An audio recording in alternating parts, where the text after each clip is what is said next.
बाबा जी और हजूर जी की प्यारी साथ संगत जी, राधा स्वामी जी, साथ संगत जी, आज मैं जिन दो घटनाओं को सुनाने जा रही हूँ, उन्हें सुनने के बाद आपको बाबा जी पर अपना विश्वास फीका लगने लगेगा जी। साथ संगत जी, ऐसा मैं इसलिए कह रही हूँ क्योंकि हम सब बहुत जल्द डोल जाते हैं और घबरा जाते हैं जी। क्योंकि जब भी हमारा कोई काम न बने या बुरा वक्त आ जाए तो अक्सर हमारा विश्वास डोलने लगता है। सबसे पहले मैं आपको एक अजीबोगरीब घटना के बारे में बताती हूँ जी, जिसमें बाबा जी ने ऐसी लीला रची जिसे हर कोई देखकर दंग रह गया जी। महाराष्ट्र के एक छोटे से कस्बे का रहने वाला एक परिवार, जिसमें एक बीबी को छोड़कर कोई भी सत्संगी नहीं था। ये बुजुर्ग बीबी शुरू से ही डेरे से जुड़ी हुई थी, लेकिन इनके पति और बेटा बहू भगवान श्री कृष्ण के भक्त और अक्सर श्री कृष्ण की भक्ति करने मंदिर जाया करते थे। बुजुर्ग बीबी को इस बात की खुशी थी कि उनका परिवार बाबा जी पर ना सही लेकिन कहीं से तो जुड़ा हुआ है। तरीके सबके अलग अलग होते हैं, आखिर में करनी तो मालिक की भक्ति ही है। इस बीबी की एक छोटी सी पोती भी थी। वे कभी तो अपनी दादी के साथ सत्संग घर चली जाती, तो कभी अपने दादाजी के साथ मंदिर चली जाती थी। ये बच्ची सिर्फ 5 साल की थी और धीरे धीरे समय बीतने लगा और बच्ची भी बड़ी होने लगी थी। जब बच्ची 7 साल की हुई तो वहाँ एक बार अपनी दादी के साथ सत्संग घर गई और वहाँ उसने देखा कि बहुत सारे लोग सत्संग घर में सेवा कर रहे हैं। कोई पौधों को पानी दे रहा था तो कोई साफ सफाई कर रहा था। बच्ची ने भी वहां से पाइप उठाई और पौधों को पानी देने लगी, लेकिन क्योंकि बच्ची बहुत छोटी थी तो उसको हिसाब नहीं था कि कितना पानी देने हैं। वे बस अपने हिसाब से पानी देने लगी। पास खड़े एक सेवादार ने बच्ची के हाथ से पाइप ले ली तो बच्ची जिद करने लगी। जब बच्ची की दादी ने देखा तो उसने बच्ची को गोद उठा लिया और बच्ची दादी से जिद भी करने लगी कि मुझे भी यहाँ सेवा करनी है।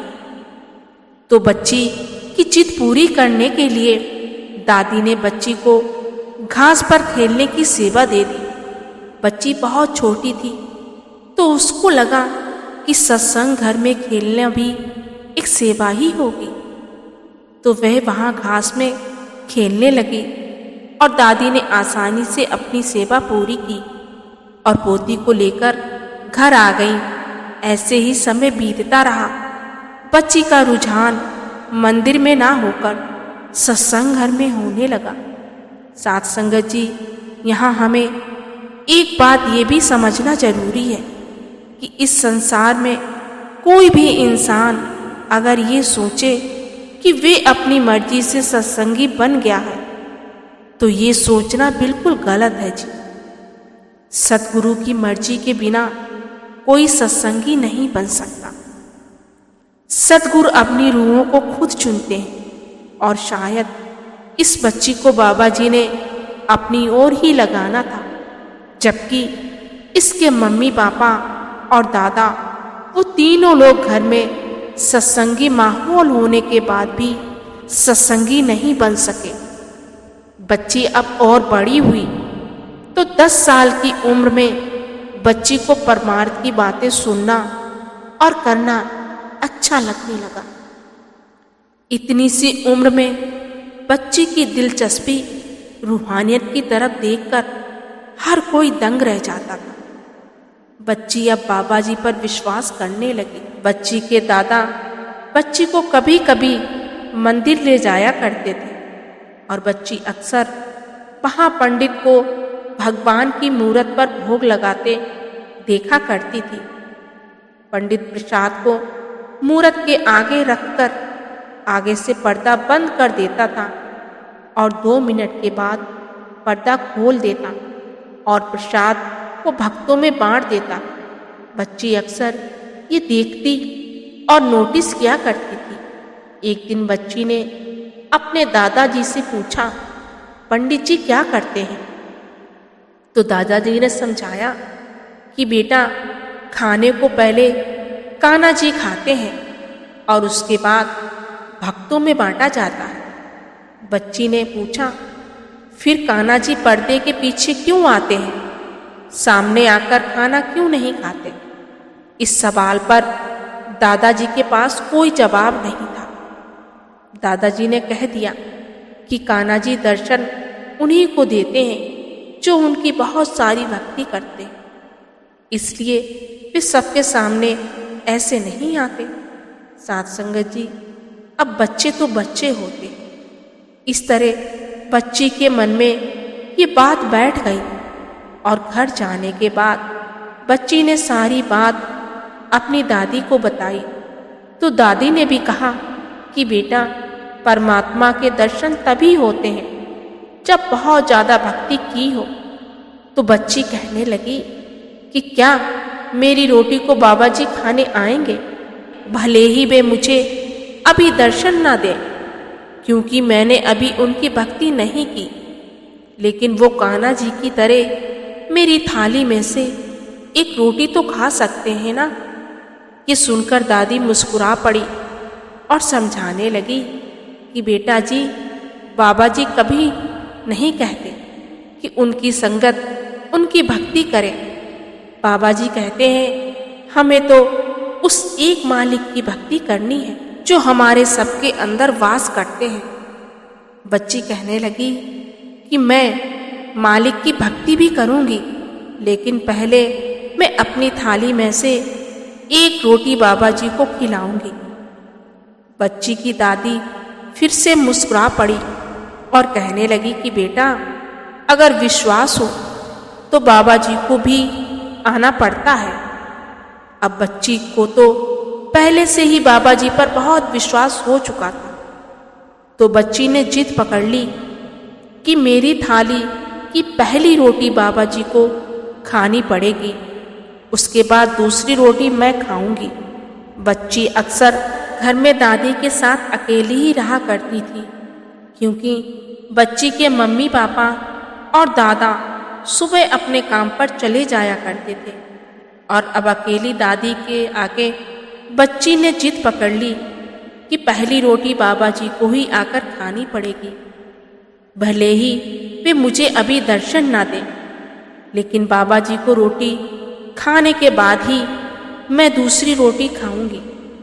बच्ची की दादी ने उस दिन दोपहर को बच्ची के लिए रोटी परोसी, तो बच्ची खिड़की के साथ दीवार पर लगी बाबा जी की फोटो के आगे थाली रखकर बैठ गई और आंखें बंद कर ली और बाबा जी से विनती करने लगी कि बाबा जी, अगर आप मेरी थाली की पहली रोटी नहीं खाने आएंगे तो मैं भूखी मर जाऊंगी, लेकिन रोटी नहीं खाऊंगी। आपको भी कान्हा जी की तरह आना ही पड़ेगा।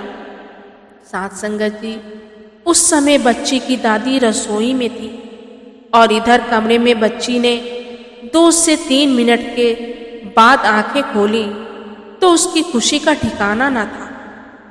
उसकी थाली में से एक रोटी कम हो चुकी थी। बच्ची खुशी से चिल्लाने लगी और दादी को बताने लगी कि पहली रोटी बाबा जी ने खा ली। ये सुनकर दादी का सिर भी चकरा गया और दादी हैरत में पड़ गई। पहले दिन तो दादी ने ज़्यादा नहीं सोचा, लेकिन अब ऐसा रोज होने लगा। कमरे में बच्ची अपनी थाली को बाबा जी की फोटो के आगे रखती और आंखें बंद कर लेती। उस समय बच्ची कमरे को अंदर से भी बंद कर लेती थी, बिल्कुल वैसे ही जैसे वह मंदिर में देख कर आई थी कि पंडित जी पर्दे को बंद कर देते हैं पर्दा बंद होने पर ही कान्हा जी आते हैं। तो बच्ची के मन में भी ये बात बैठी हुई थी कि कमरा खुला रहा और उसके सिवाय कमरे में कोई दूसरा हुआ तो शायद बाबा जी रोटी नहीं खाएंगे। तो जब भी दोपहर को स्कूल से आने के बाद बच्ची की दादी बच्ची को रोटी देती थी तो बच्ची दादी को कमरे से बाहर कर देती और बंद करके बैठ जाती। हर रोज थाली में से एक रोटी कम हो जाती।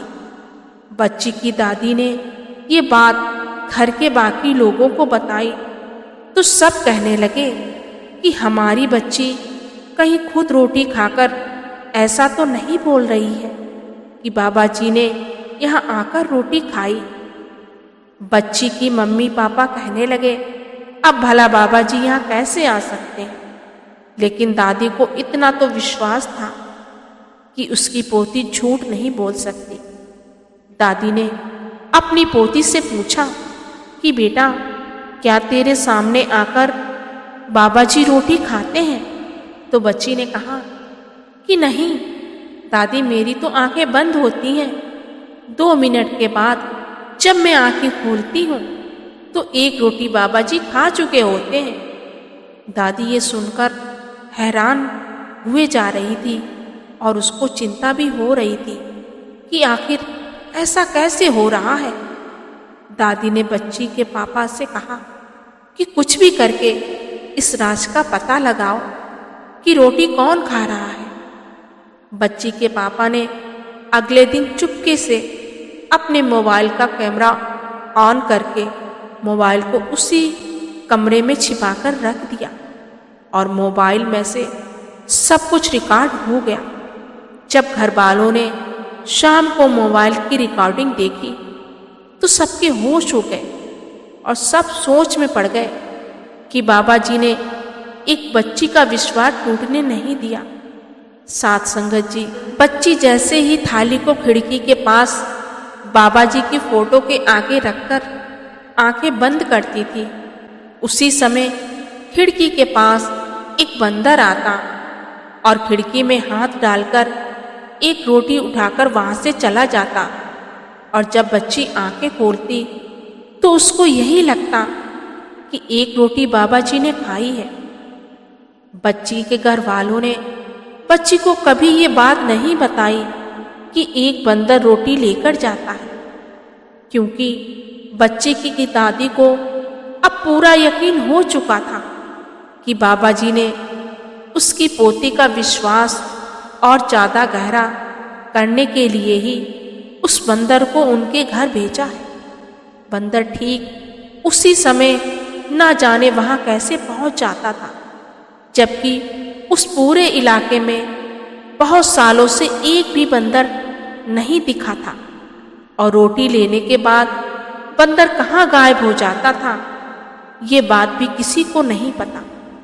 लेकिन बच्ची को आज भी विश्वास है कि उसकी थाली की पहली रोटी बाबा जी ही खाते हैं और बाबा जी ने भी अपने उस नन्ही सी बच्ची का विश्वास कभी टूटने नहीं दिया।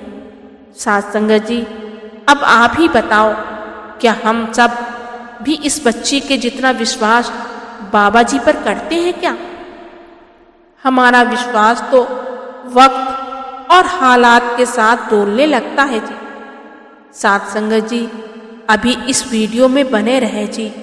अब मैं आपको विश्वास की एक और घटना के बारे में बताने जा रही हूँ। जब बाबा जी एक छोटे से हलवाई से 2 लाख रुपए की मिठाई खरीदी। साथ संगत जी, ये हलवाई तो एक सत्संगी था, लेकिन इसकी पत्नी अक्सर बाबा जी के बारे में भला बुरा बोलती थी, क्योंकि उसको बाबा जी पर जरा सा भी विश्वास नहीं था। उस हलवाई की एक छोटी सी मिठाई की दुकान हुआ करती थी, जिससे कि इसके परिवार का ठीक ठाक गुजारा हो जाता था। इस हलवाई की एक बेटी और बेटा थे। ये दोनों जुड़वा के थे और जिस समय ये घटना हुई उस समय वे दोनों 12वीं क्लास में पढ़ाई कर रहे थे। ज़्यादा पैसे ना होने के बावजूद भी हलवाई ने दोनों बच्चों को शहर के अच्छे स्कूल में ही पढ़ाया था। हलवाई को यकीन था कि बाबा जी उनके दोनों बच्चों की हमेशा संभाल करेंगे और उन्हें एक दिन काबिल जरूर बनाएंगे। लेकिन हलवाई की पत्नी हमेशा बाबा जी को ताने देती और कहती कि तुम्हारे बाबा जी ने कुछ नहीं देना, तुम चाहे कितना भी विश्वास कर लो, जो मिलेगा मंदिर से मिलेगा। अगर तुम्हारे बाबा जी ने देना होता तो हम कब के अमीर हो गए होते। लेकिन हलवाई को अपनी पत्नी की बातों से कोई फर्क नहीं पड़ता, और क्योंकि उसको पता था कि बाबा जी ने आज तक उसका कोई काम बनने से नहीं रोका, हर काम अपने आप होते चले गए, इसलिए पत्नी के तानों पर वे ज्यादा ध्यान नहीं देता था। अब कुछ समय के बाद दोनों बच्चों ने 12वीं की पढ़ाई पूरी कर ली और अब बारी थी कॉलेज में दाखिला लेने की। बहुत सारे कॉलेजों में एडमिशन के लिए इन्होंने धक्के खाए, लेकिन बहुत ज़्यादा फीस होने के कारण ये लोग पीछे हट जाते। हलवाई ने सोचा कि चाहे कुछ भी हो जाए, मैं अपने बच्चों को अच्छे कॉलेज में पढ़ाऊंगा। जब हलवाई की पत्नी को ये बात पता लगी कि पैसों की वजह से एडमिशन नहीं हो पा रहा, तो पत्नी और ज़्यादा ताने मारने लगी और कहने लगी कि आप भी तो डेरे में कितनी सेवा डाली है, अब ज़रूरत आपकी है तो आप क्यों नहीं मांग लेते अपने बाबा जी से। 2 महीने बाद दिवाली का त्योहार था और हलवाई को यकीन था कि दिवाली पर बहुत सारी मिठाइयाँ बिकी और उन पैसों से मैं अपने बच्चों की फीस भर दूंगा। अच्छे कॉलेज में थोड़े से पैसे भरकर हलवाई ने दोनों बच्चों की सीट होल्ड करवा दी और कॉलेज से दिवाली के अगले दिन बाकी की फीस 1 लाख भरने की परमिशन ले ली। कॉलेज वालों ने लिखित में ले लिया कि अगर दिवाली के अगले दिन फीस ना आई तो हम आपके दोनों बच्चों की एडमिशन कैंसिल कर देंगे। लेकिन हलवाई को यकीन था कि दिवाली पर बहुत मिठाई बिकेगी और वे आसानी से फीस भर देगा। अब दिवाली आने में 1 महीना बचा था। हलवाई ने दिन रात एक करना शुरू कर दिया और बहुत सारी मिठाई बनानी शुरू कर दी, जिससे कि दिवाली के दिनों में कोई दिक्कत ना हो सके। अब दिवाली को सिर्फ 3 दिन बचे थे और हलवाई के बच्चों की किस्मत इस दिवाली पर लिखी जानी थी। लेकिन हलवाई को पूरा यकीन था कि उसके पास दिवाली वाली रात तक 1 लाख रुपए इकट्ठे हो जाएंगे। लेकिन हुआ इसका उल्टा। उन्हीं दिनों में हलवाई के शहर में कुछ बड़ी मिठाइयों की दुकान पर फूड इंस्पेक्टर की टीम ने छापे मारे और बड़ी मात्रा में नकली चीजों से बनी मिठाइयाँ मिलने से शहर में सनसनी फैल गई कि जिस दुकान में ये नकली मिठाई मिली तो उसको सील कर दिया जाएगा। लेकिन शहर वालों के मन में डर बैठ गया और उस दिवाली पर पिछले सालों की दिवाली की तुलना में 10% मिठाई भी ना बिक सकी। हलवाई अब बड़ा परेशान हो गया, क्योंकि इतना सारा माल अगर ना बिका तो सब खराब हो जाएगा और ये नुकसान तो होगा ही। उधर कॉलेज वाले एडमिशन को भी कैंसिल कर देंगे। हलवाई ने बड़ी कोशिश की, मिठाई की रेट भी कम कर दिए, लेकिन कुछ खास फायदा ना हो सका। अब दिवाली वाला दिन भी आ गया। हलवाई को अब भी यकीन था कि आज दिवाली है और उसकी सारी मिठाइयाँ आज बिक जाएंगी। हलवाई ने अपनी बेटी और बेटा को भी उस दिन दुकान पर बुला लिया, जिससे कि काम में आसानी हो जाए। लेकिन दोपहर के बाद भी सिर्फ 3000 की मिठाई ही बिक सकी, जिससे हलवाई मायूस हो गया और हलवाई दिवाली वाली शाम को दुकान पर बाबा जी की फोटो के आगे हाथ जोड़कर बैठ गया और विनती करने लगा कि बाबा जी, आज मेरी लाज आपके हाथों में है। एक तरफ कॉलेज वाले एडमिशन कैंसिल कर देंगे और इधर मेरी पत्नी मुझे ताने दे देकर मार देगी।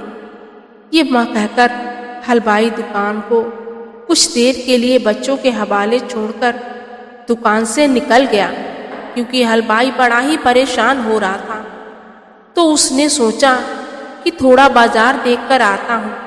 इधर बेटा और बेटी दुकान पर बैठे थे कि तभी एक कार में एक अमीर सा दिखने वाला आदमी आया और कहने लगा कि इस शहर की मिठाई की सबसे बड़ी दुकान बंद पड़ी है और मुझे मेरी फैक्ट्री के कर्मचारियों के लिए बहुत सारी मिठाई खरीदनी है।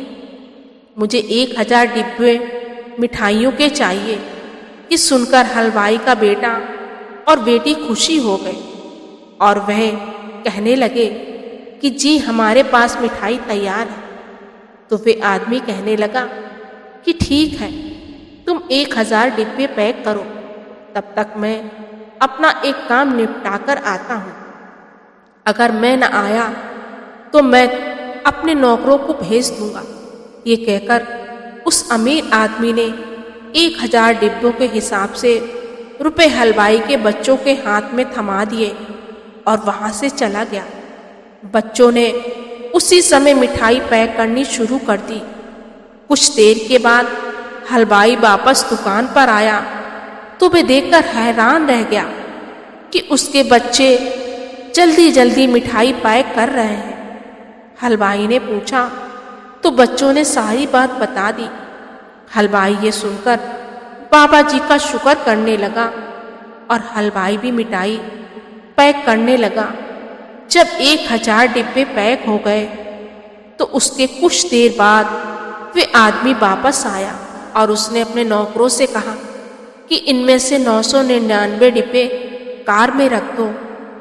उसके साथ 2 नौकर थे और उन दोनों नौकरों ने 999 डिब्बे कार में रख दिए और उस आदमी ने आखिरी डिब्बा हलवाई के हाथों में देते हुए कहा कि यह आपके परिवार के लिए मेरी तरफ से है। ये देखकर हलवाई हैरान रह गया और पूछने लगा कि जी आप हमें क्यों देते हैं। तो उस आदमी ने एकदम से कहा कि आपके बच्चों का कल एडमिशन हो जाएगा, इसलिए आप सबका मुंह मीठा तो कराना बनता है। इतना कहकर वे आदमी अपनी कार में बैठकर चला गया। साथ संगत जी, उस समय तो हलवाई को कुछ समझ न आया, लेकिन उस आदमी के जाते ही हलवाई सोच में पड़ गया कि इस अजनबी को मेरे बच्चों के एडमिशन के बारे में कैसे पता चला। उसने अपने दोनों बच्चों से इस बारे में पूछा। हलवाई को लगा शायद इन्होंने ही बताया होगा, लेकिन बच्चों ने कहा कि हमने उन्हें ऐसी कोई बात नहीं बताई। बच्चों की बात सुनकर हलवाई के होश उड़ गए, क्योंकि वो अब समझ चुका था कि वो अमीर आदमी यहाँ किस लिए आया था और उसको किसने भेजा था। वे बाबा जी का कोई सेवादार था, उसको बाबा जी ने ही भेजा था। साथ संगत जी, हलवाई के विश्वास को बाबा जी ने टूटने कैसे देते। हलवाई को पूरा यकीन था कि दिवाली की रात तक उसके पास पैसे आ जाएंगे। उसको पता था कि बाबा जी अपने आप कोई ना कोई खेल रचेंगे और बाबा जी ने खेल भी रच दिया। साथ संगत जी, इसीलिए कहते हैं विश्वास करके तो देखो अपने सतगुरु पर। जब हम विश्वास के साथ सब कुछ उसके ऊपर छोड़ देते हैं तो फिर वे हमें बीच मझधार में नहीं फंसने देता।